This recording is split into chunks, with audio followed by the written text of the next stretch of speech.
ध्रुव राजपूताना पे आपका स्वागत है। पिछले वीडियो में हमने बात की थी एक तो मेवाड़ के भौगोलिक विस्तार के बारे में, एक गोइल वंश की स्थापना और इसके जो प्राचीन नाम थे उसके बारे में और सामोली अभिलेख के बारे में। आज हम बात करते हैं बप्पा रावल के बारे में। बप्पा रावल का वास्तविक नाम था कालभोज। इनके जन्म के बारे में अगर बात की जाए तो कई जगह 713 ईस्वी इनका जन्म होना बताया गया, तो कई जगह कहा गया है कि 720 ईस्वी में इनका जन्म हुआ था। कई इतिहासकार मानते हैं कि गुजरात के ईडर राज्य में इनका जन्म हुआ था। कई इतिहासकार मानते हैं कि मेवाड़ में इनका जन्म हुआ था। अब अगर इसका वास्तविक नाम कालभोज है तो बप्पा रावल कौन है? तो बप्पा का मतलब होता है रेस्पेक्टेड पर्सन या सम्मानजनक व्यक्ति, उसको कहा जाता है बप्पा। गुजरात से सीमाएं लगती है मेवाड़ की। गुजरात में सम्मानीय व्यक्ति को बोलते हैं बापू, धीरे धीरे चेंज होते होते हो गया बप्पा। रावल का मतलब राजकुल या राजा, इसलिए इनका नाम पड़ा Bappa Rawal. Colonel James Stone ने एक थ्योरी दी। उन्होंने कहा कि जो शिलादित्य हैं वही बप्पा रावल है। जैसे और एक के बड़े मेवाड़ के बड़े प्रसिद्ध इतिहासकार हुए हैं जिनको कविराजा की उपाधि प्राप्त है, कविराजा श्यामल दास, जिन्होंने वीर विनोद लिखी थी। उन्होंने कहा कि ये जो बप्पा जो है ये एक टाइटल है।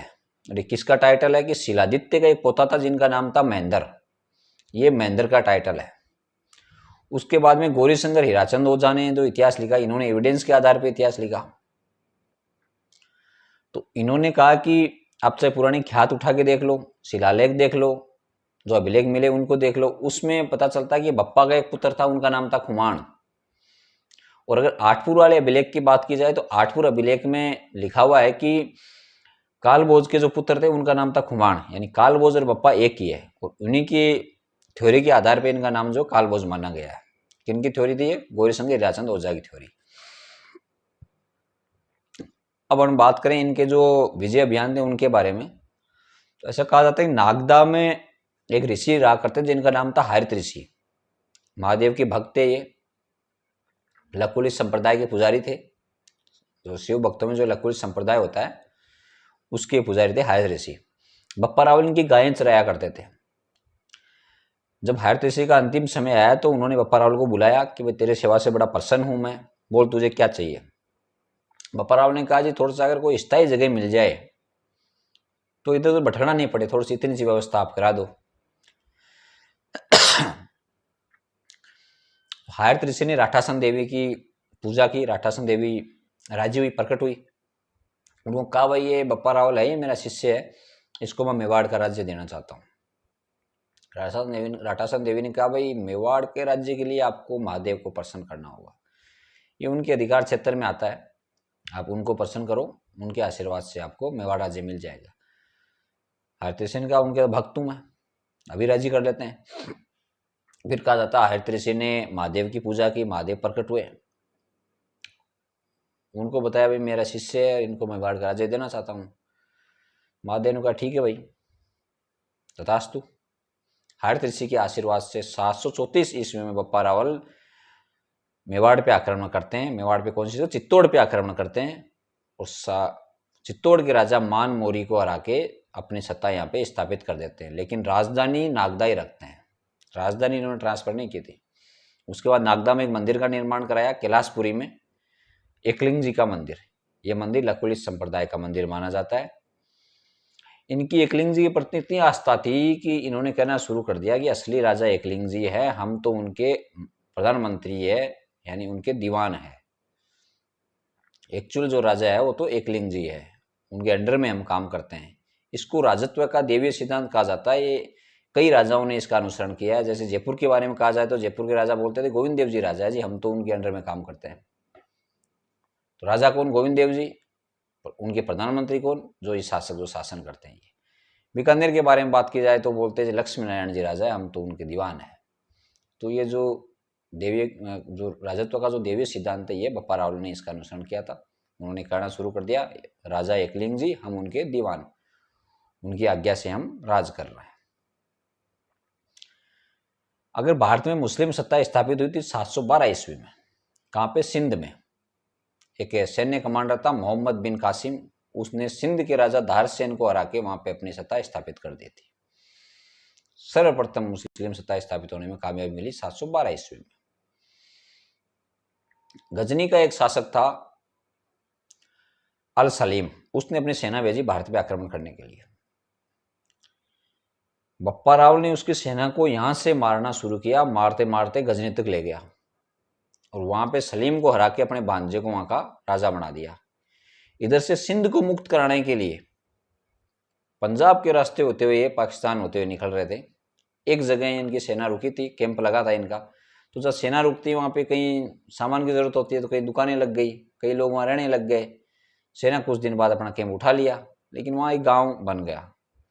पंजाब में गांव को कहते हैं पिंड। तो पाकिस्तान में जो रावलपिंडी है, ये वही जगह है जहां पे बप्पा रावल ने सिंध को मुक्त कराने के लिए जो अभियान चलाया था, जहां इनकी सेनाएं रुकी थी, उसका नाम बप्पा रावल के नाम पे पड़ गया रावलपिंडी। एक इन्होंने वहां पे एक सैन्य चौकी स्थापित की थी, जहां पे 50,000 सैनिक इनके जो है सीमा की रक्षा किया करते थे। उसका नाम था ब्राह्मणाबाद, जो आज के टाइम में कराची जिसको कहा जाता है। ऐसा कहा जाता है कि बप्पा रावल ने ईरान तक कब्जा कर लिया था। कई जो मुस्लिम शासक थे, उन्होंने डर के मारे अपने जो पुत्रियां थी उनका विवाह बप्पा रावल से कर दिया था, ताकि इन पे बप्पा रावल जो आक्रमण नहीं करे। इसलिए कहा जाता है लगभग इनके 100 रानियां थी। इन्होंने चारों दिशाओं को जीत लिया था, अपने क्षेत्र का इतना विस्तार किया था। मुस्लिम दोबारा आक्रमण करने में सफल हुए थे 1192 ईस्वी में, जब त्राइन के दूसरे युद्ध में मोहम्मद गोरी जो है पृथ्वीराज चौहान को हरा देता है और कुतुबुद्दीन ऐबक को यहाँ छोड़ देता है। कुतुबुद्दीन ऐबक यहाँ मुस्लिम सत्ता स्थापित कर देता है। ये बीच का जो 480 साल थे या जो 500 साल थे, 500 साल तक अरब आक्रमणकारी, मुस्लिम आक्रमणकारी भारत पे आक्रमण नहीं कर पाए थे। तो किन का डर था? तो सबसे बड़ा डर था बप्पा रावल का। शुरुआत इन्होंने की थी उनको खदेड़ने की। उसके बाद कई राजा हुए जो उनकी उसी रास्ते पे चलते हुए इन आक्रमणकारियों को जो है भारत में प्रवेश नहीं करने दिया। सिंध को भी इन्होंने मुक्त करा लिया था 734 ईस्वी में, और मोहम्मद बिन कासिम को यहाँ से भागना पड़ा था। उसके बाद उसकी कभी हिम्मत नहीं हुई भारत की ओर आक्रमण करने की। इनके अगर उपाधियों के बारे में बात की जाए तो एक तो इनको उपाधि है हिंदू सूर्य की उपाधि जो है वो बप्पा रावल को दी गई थी, जिसको अभी हिंदुआ सूरज कहा जाता है। मेवाड़ के जो शासक हुए इनके बाद सबको हिंदुआ सूरज कहा गया। इन्होंने कहा कि भाई मुस्लिम आक्रमणकारी उस टाइम अगर यहाँ पर सत्ता स्थापित कर देते भारत में तो चारों ओर अंधकार हो जाता। मैंने उनको यहाँ से भगाया है, उस अंधकार को दूर किया है, हिंदुओं को मैंने बचाया है, इसलिए इनको हिंदू सूर्य की उपाधि प्राप्त। दूसरा राजगुरु कहा जाता, सभी राजाओं का गुरु। इन्होंने आसपास के जो राजा थे उनको एकत्रित करके सेना बनाई थी। ऐसे कहा जाता है कि इनकी सेना में 12,72,000 सैनिक थे।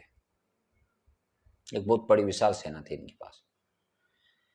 तीसरी इनकी जो उपाधि थी वो थी चकवे। चकवे का मतलब चक्रवर्ती सम्राट, जिन्होंने चारों दिशाओं को जीता है, और वैसे इन्होंने चारों दिशाओं को जीत भी लिया था।